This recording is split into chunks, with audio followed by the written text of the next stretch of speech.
Welcome! Today, we're going to learn how to play Love Letter, a game that's super quick, really clever, and, yeah, a little bit risky. So, what's it all about? Well, it's a game of deduction for 2 to 6 players where your main goal is to outwit everybody else. In this quick explainer, you'll learn everything you need to know to play your very first game. So, what's the point of it all? It's simple, really. You're trying to deliver your love letter to the princess. And you do that by winning rounds. Every time you win a round, you get a little something called a favor token from the princess. The first person to collect enough of these tokens wins the game.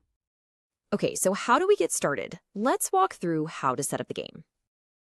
Getting set up is super fast. First, give everyone a reference card. Trust me, it helps a ton.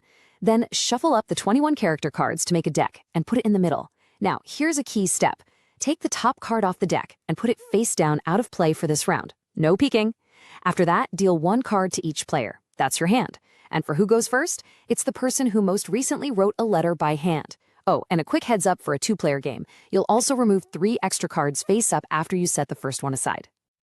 All right, once you're all set up, the game moves really quickly. Let's get into the core of it, what you do on your turn. On your turn, it's just 2 simple steps.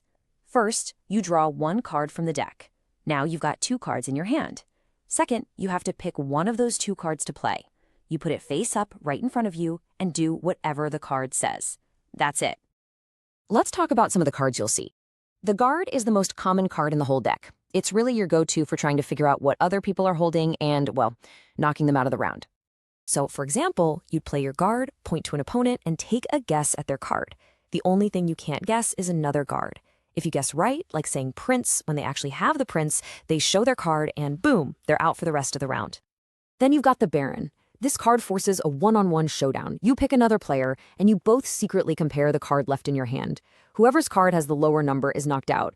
And what if it's a tie? No big deal, nothing happens, and you both stay in. And this right here shows you why the handmaid is so useful. Normally, you're vulnerable. Anyone can target you with a guard or a baron.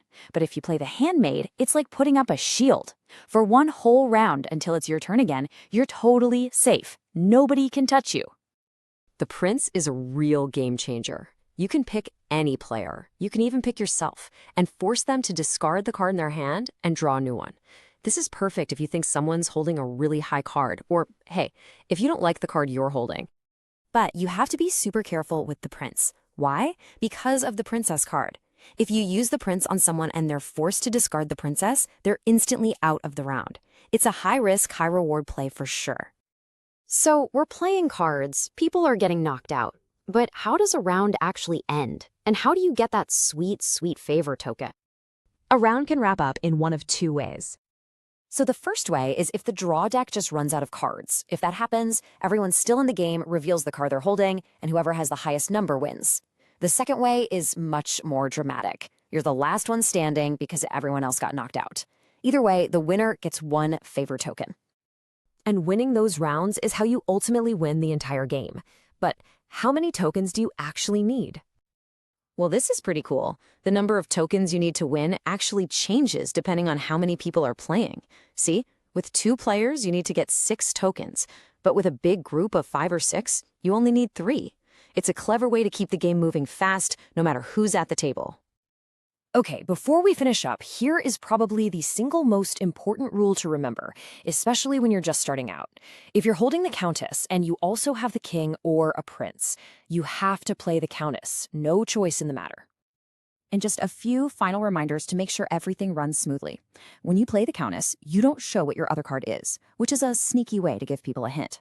Also, all the played and discarded cards stay face up for everyone to see. This helps you deduce what's left.